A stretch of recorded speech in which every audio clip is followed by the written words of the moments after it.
a girl who lost all her family members and was the only survivor. And this video is for you. Yes. Because if you've been through that and you just still feel that pain and that hurt and you want to get over it, keep listening. Table when there is no enemy. There gotta be the enemies, right? Yes. Because in order for him to lay a table, there must be people watching. Come on now, enemies, do your job. Good news is we are all preparing for something. Yes. Yo, it's your boy LJ Chaplin with Lady Siza, bringing to you Chilling with the Chaplins, where we deep dive, giving you practical concepts in ministry, business, relationship, and personal development, so we can take control of our life. Let's go and let's get it started.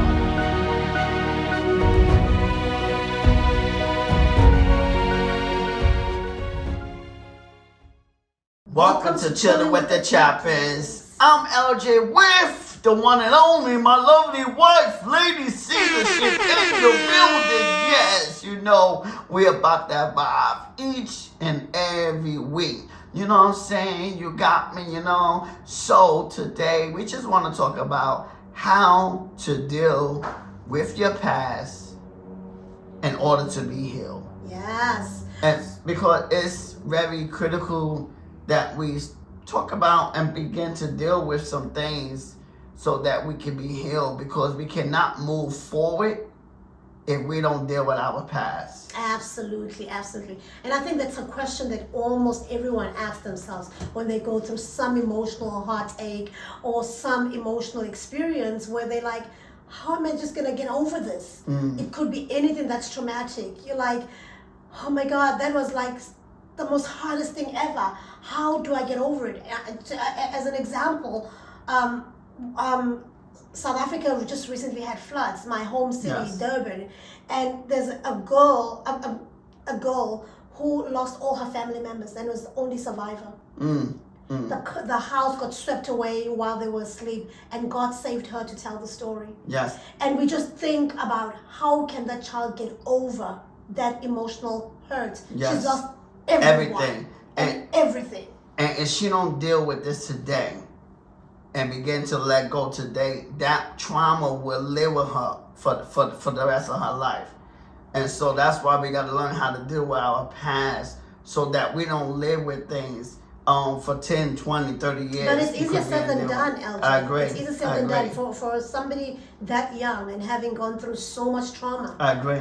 You can't deal with it now because she's still going through it. That's true. You know, so it's just ways of finding ways on how to move on from now where That's she true. is at this point in time. And that's not just with the young lady that I'm talking about. It can be with every situation, because it would be easy for somebody to say, oh, my husband is battering me right now. I'm in an abusive marriage right now. Right now. You can't tell me to deal with my pain while I'm going through the pain. That's true. You know, so how we deal with our emotional hurts differs from person to person. That's true. But what's important and why we have this session today, it's for people who are like us, who've been through past hurts, Yes. who've been through traumatic experiences. And if this is for you, then this video is for you. Yes. Because if you've been through that and you just still feel that pain and that hurt and you want to get over it, keep listening. Keep listening. We're going to give you some tips. We're going to share some tips that have helped us and that we feel will help you as well to become better and be able to move forward and live your best life.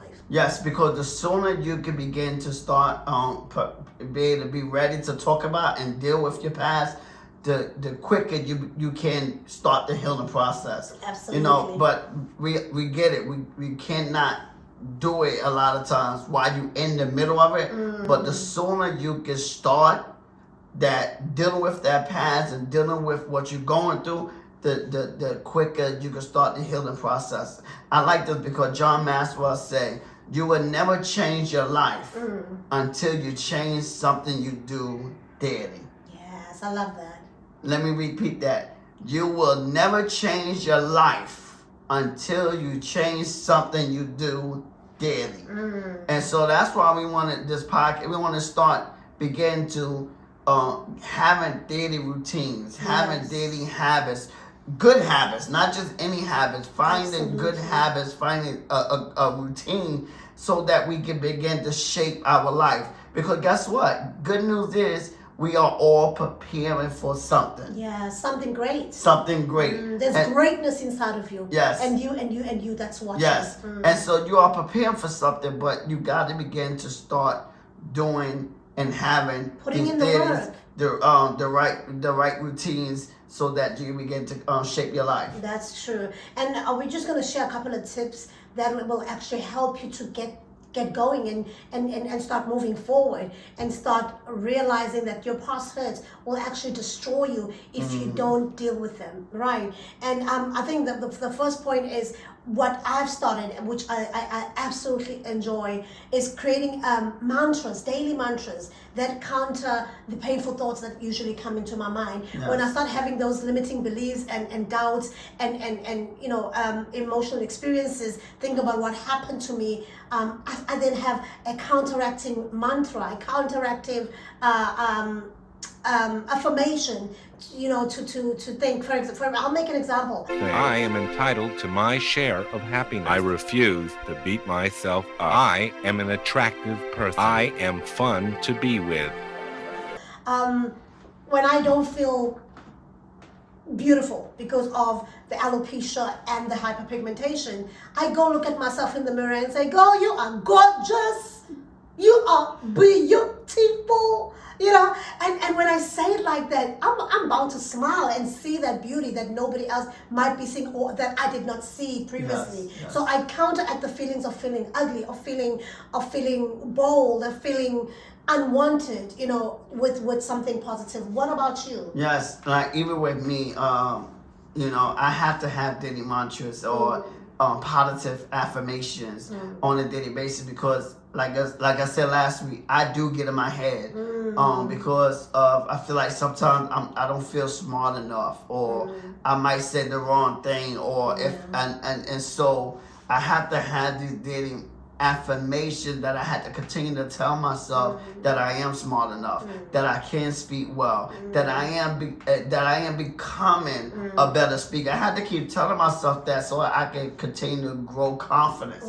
Because at the end of the day, the reason why we say these negative mantras, these negative affirmations, because we don't have confidence in ourselves. We have these limited beliefs in ourselves, and so sometimes we psych our mind out. So we have to begin to have these daily affirmations, I could do all things through Christ that strengthens me. Because the Bible does say that death and life is in the power of the tongue. And they that love it will eat the fruit thereof. And so when these negative affirmations or negative mantras negative thoughts, unlimited belief begin to set in and get into your mind, you begin to, that's what you begin to start acting upon and begin to start doing. So that you have to. And so a lot of times I have to tell myself I am smart, or I can speak, or I'm becoming a better speaker. Yeah. I actually had a lady today. Just attended a very powerful women's summit, and she said she has positive affirmations even on a ceiling, so that when she gets up and she looks up, she sees you can do it. Today is a great day. She goes into, she says, around our entire house, in her bathroom. She has affirmations everywhere. On her fridge, next to her TV, things that she looks at, next to her computer, like everywhere. Just so that she's reminded that every time something negative comes into mind, it's triggered by what you just seen. So I love that, and I'm actually going to practice that. Yes. Now, moving forward to our next point is, how about, have you ever heard somebody say, just distance yourself, just don't go near that person? So I think creating that physical distance from what has hurt you or who has hurt you helps a lot. Yes. You want to talk on that? Yes. Just distancing yourself from that pain, and it's just like a person who's an alcoholic. Yeah. The distance that to be able to distance yourself from being an alcoholic. Maybe you have to stay away from the bars. And maybe the you had friends to that drink. Yes, maybe you had to stay away from the liquor store. So all the different things, you don't want to hang around those areas, because what happens is by you hanging around it could trigger something. Yeah, they trigger that thirst. it can trigger something. Once you try, people are trying to quit smoking. Yes. You're gonna go in the smoking zone. Listen, you're gonna want to take out the cigarette as well. Yes. So yeah, absolutely. So that's what they mean talking about distancing yourself from your pain. Learning how to, sometimes you have to stay away from environments so that you don't get involved. So even like, if you see yourself like, we from the hood, and so a lot of times we see a lot of different things that maybe not good for us, and we want better. But the only way we can experience better, we got to start changing. We got to basically change our environment and distance ourselves. Not saying that they bad people, but in order for you not to go there, you gotta be involved with what they're doing on the block. You have to distance yourself from it so that you don't get caught up in it. Absolutely. And I'll just make a personal example with myself, how I managed to distance myself from a trauma that had happened in my life, where I was sexually molested in my teenage years. And the person that did it, because they did not want to acknowledge that they had done it, I decided to distance myself from that person. I cut because for somebody that was, a family friend, family relative, so I decided to not allow myself to see him, because if I did, and him having denied what he had done to me, it triggered the emotion all over again. And that goes to my next point of forgiveness. Because the person was not willing to acknowledge that he had done what he had done for me. And when I saw him, I wanted him to say, I'm sorry. I wanted him to acknowledge what he had done and ask for forgiveness. But he wasn't willing to go there. So guess what I did? I forgave him. But before I did, I forgave myself. Because I then realized that it's not my fault that this happened. Him violating me was not my fault. So I decided to forgive myself first, because in order to forgive him, I had to forgive me. And when I forgave me, and I said, Caesar, you've done great. You're still standing after all that has happened to you. Then I was able to forgive him. And I remember when I had forgiven him, I asked to see him, to tell him that I've forgiven you. Just to look at him in the eye and say, you might not acknowledge what you've done to me, but you did it. And I forgive you. You don't have to say anything back. You don't owe me an explanation, but just know that I'm over it. And I choose to move on with my life. Because before we go on, I want to say, what happens is when we don't forgive, we're the ones who end up drinking the poison, trying to kill our enemy. And you hold that bitterness, and when you hold that bitterness, it turns into poison. And it kills you versus your enemy. Your enemy keeps living. You're the one who has the heavy ash stones on your shoulders. You're the one who's carrying the coal stones that are burning you every day because you're not willing to forgive. Just forgive. Just forget. Let it go. And I do have a thought that just came to me when you was talking. Because a lot of times we go through trauma like that, by being molested. And we feel like sometimes that we was the problem. Why that happened to it. Something must have been wrong with me. I wasn't loved, or they didn't love me. And I want to let you know you are loved. And nothing was wrong with you. It was just so that God can get the glory at the end of the day. Absolutely. God have a bigger purpose behind everything that he's doing. And he knew that you could handle that situation. Absolutely. And that's why he allowed the enemy to bring it. And nothing that you done, and nothing that you couldn't do, is because God allowed the enemy to do that to you, because he knew you could handle it. Because you had other people that need you to share your story. So you wasn't a problem. And so don't think that you wasn't a problem. I love the fact that God never gives us what we cannot bear. And as hard as it is, but that's just the truth. Yes. I have my sister who has beautiful, beautiful hair, my biological sister, and she often you say to me whenever I share my alopecia story, I don't know how you do it. I cannot imagine myself doing what you do. I can't imagine myself walking around without any hair on my head.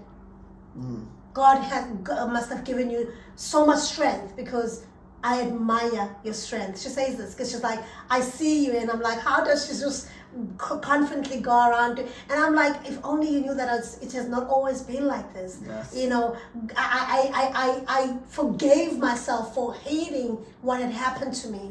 And then so through that I was able to now move forward and help other women who were feeling the way I felt before. And God will never take you through an experience without a reason. Without a reason. And even when Jesus said, you know, when he was on the cross, when you forgive him, because you want to take the power back.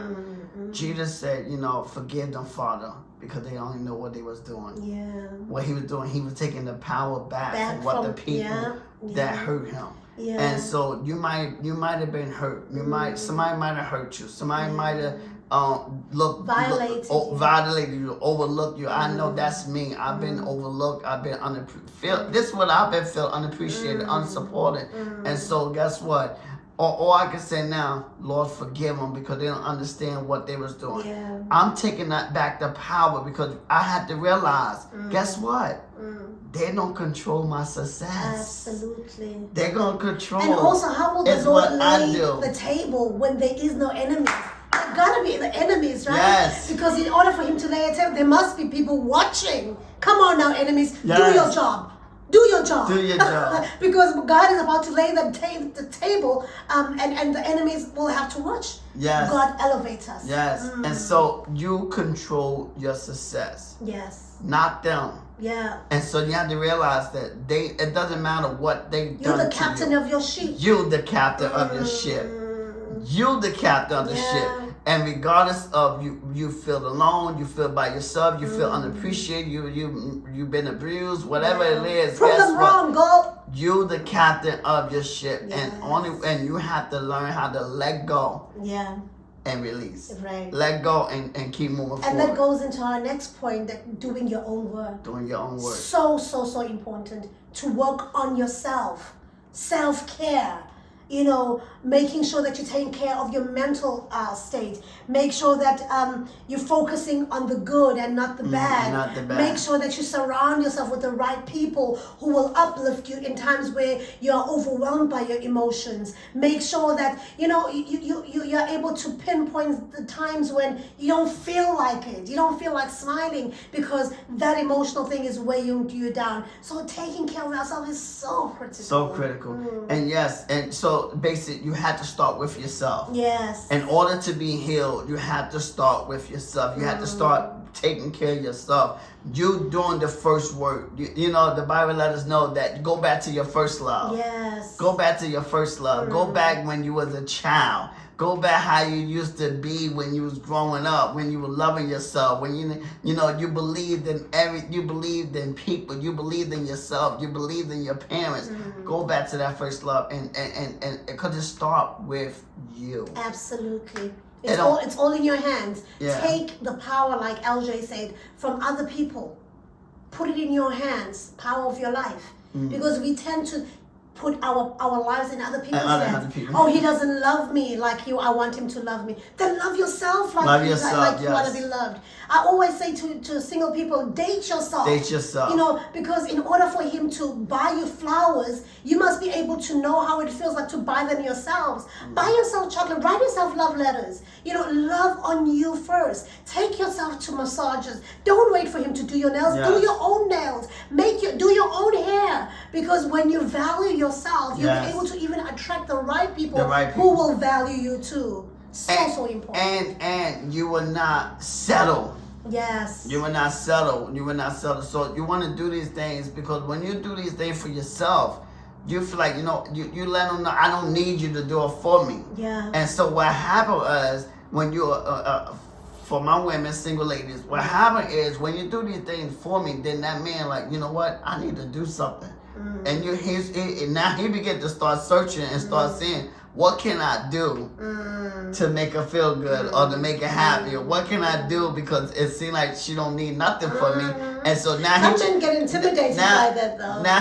But if you're a good man, you're trying to figure like, okay, what can I do that can show her that I love her, that I appreciate her. So you have to love yourself. It starts with you. Even if you're a man, you have to do these things for yourself as well, and begin to do things on your own.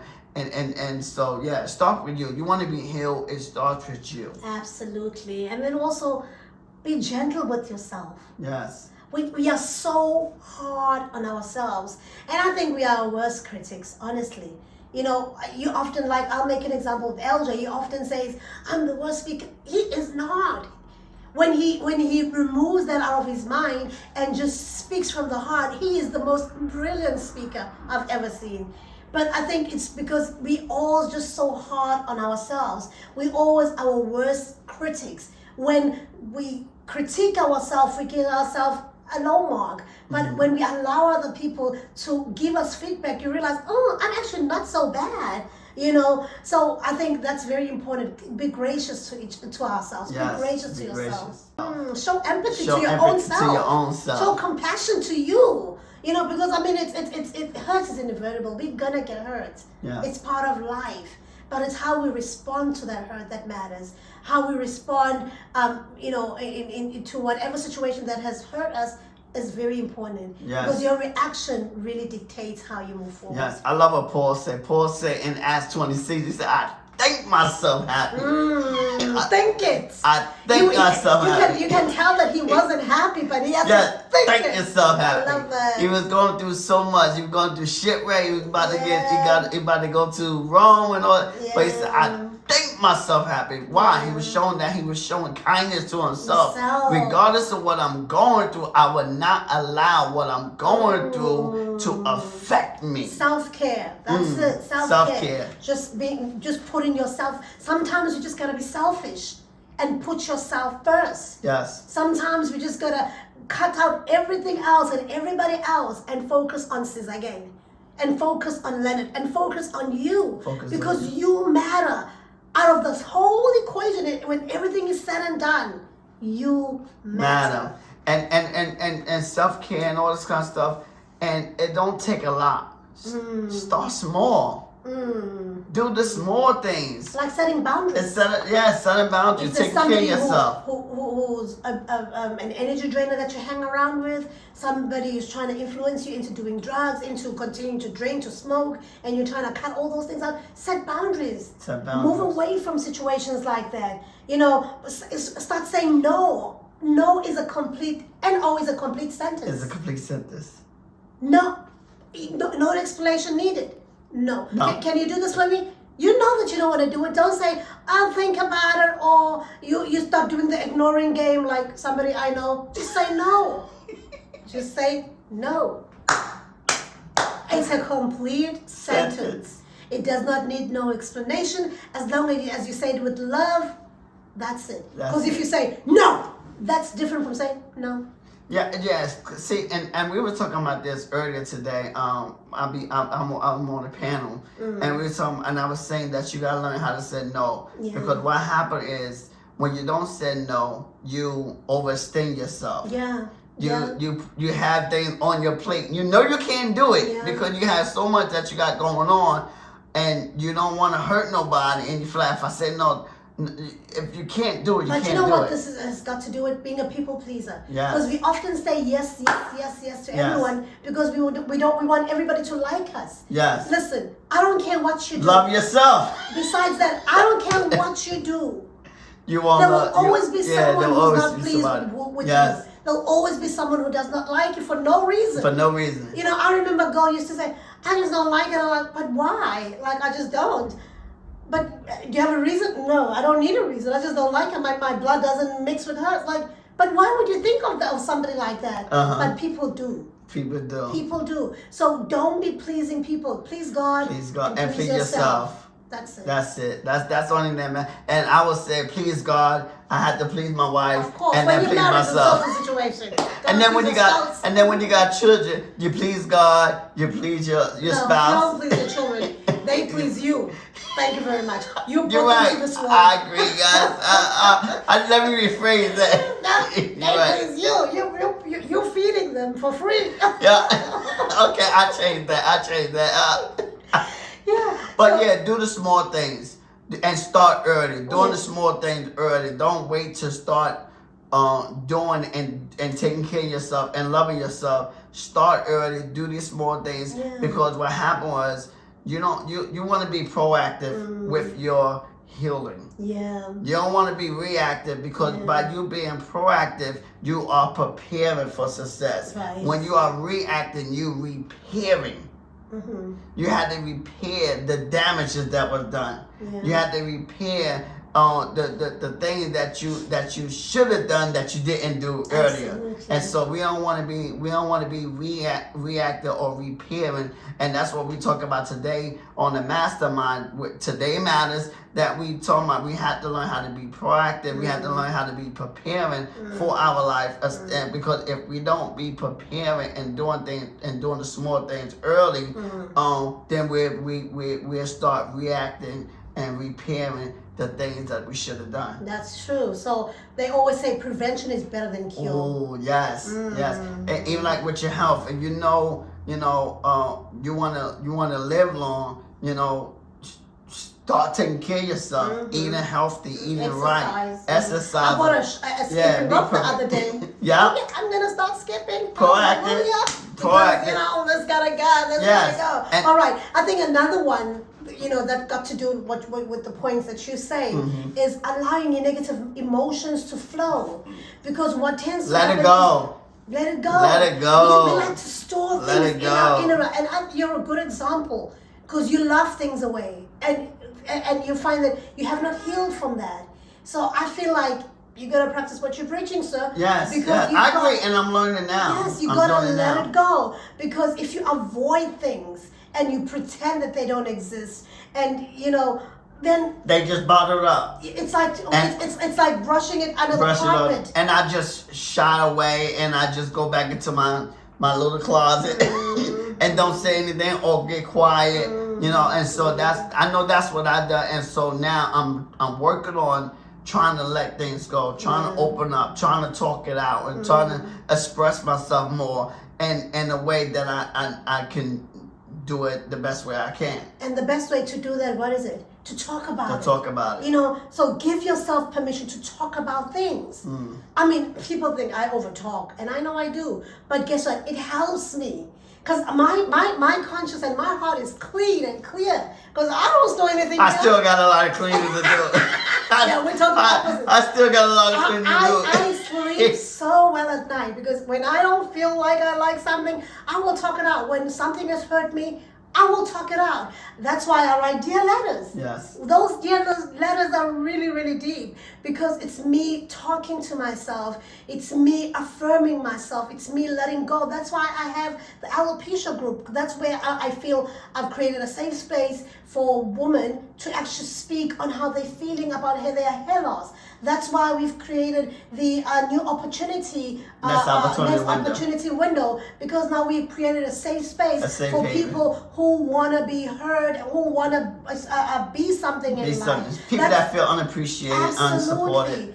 Absolutely. So that's why we even created this podcast, Yes. where we can speak, and we're going to be bringing in guests who can speak about whatever that they feel can help other people become better. And when you speak about stuff that you've been through, like I said today, I was in a women's seminar. A lot was being said. A young lady spoke about her experience of being raped from the age of 5. Lost her mom at 7. And then all her life, into her 20s, she was raped, molested, abused.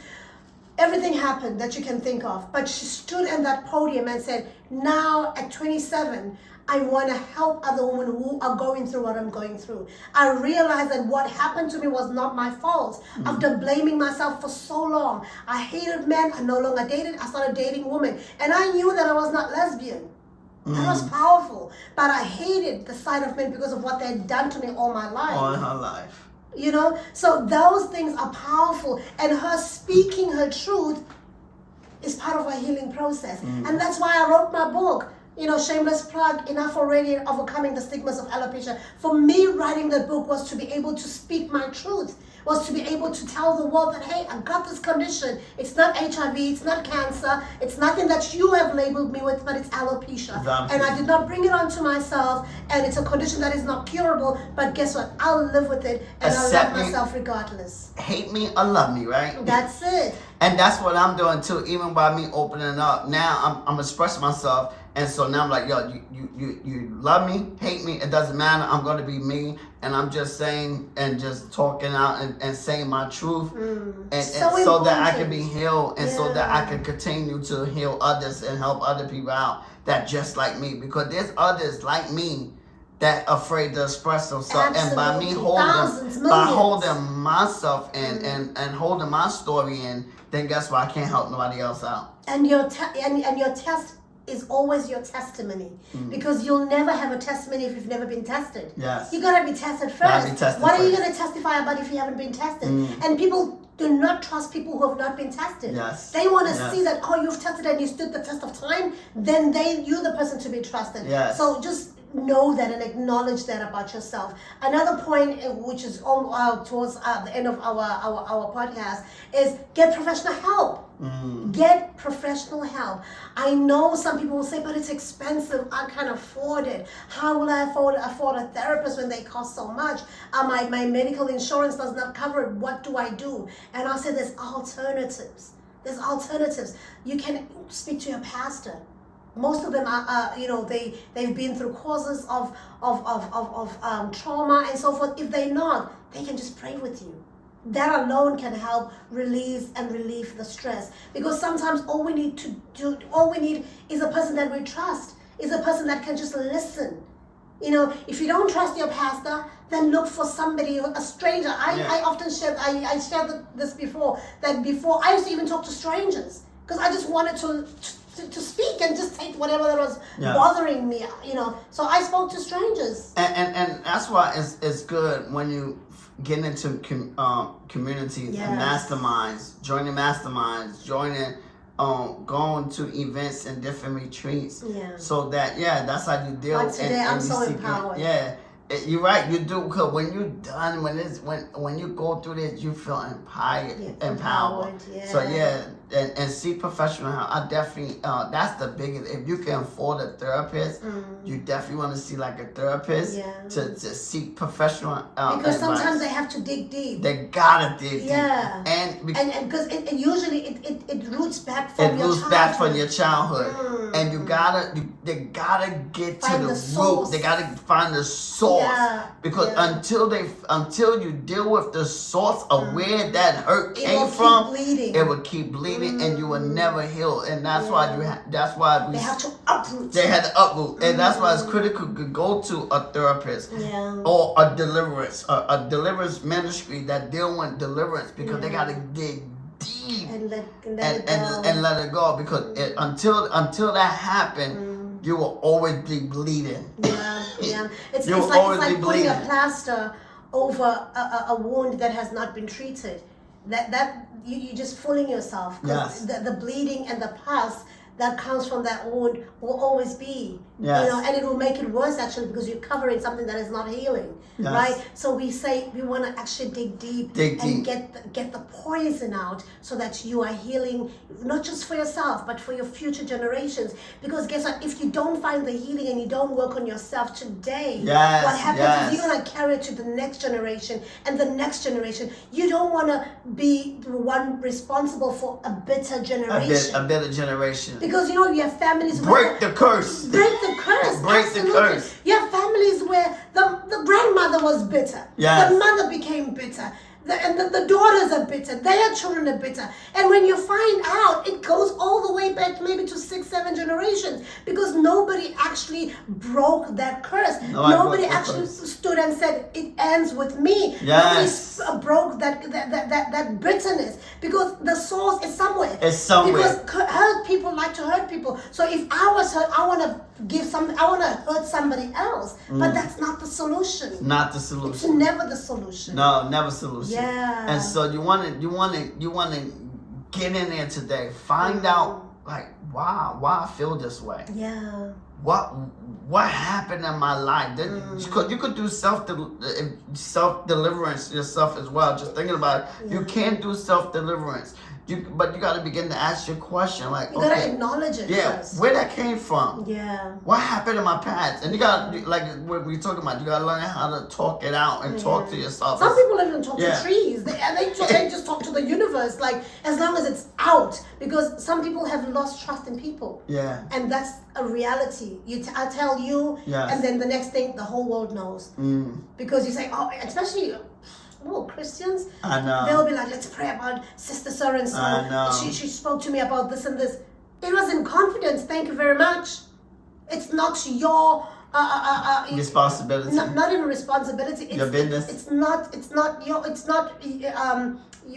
responsibility, or rather, it's not up to you to go around and spreading what they spoke to you in confidence. They came to you because they trusted you. Yes.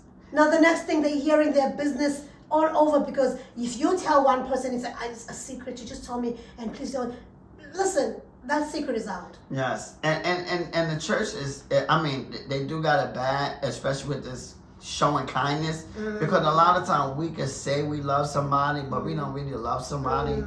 You know, we can say we care for somebody, but we don't really care. I love it because James said it best.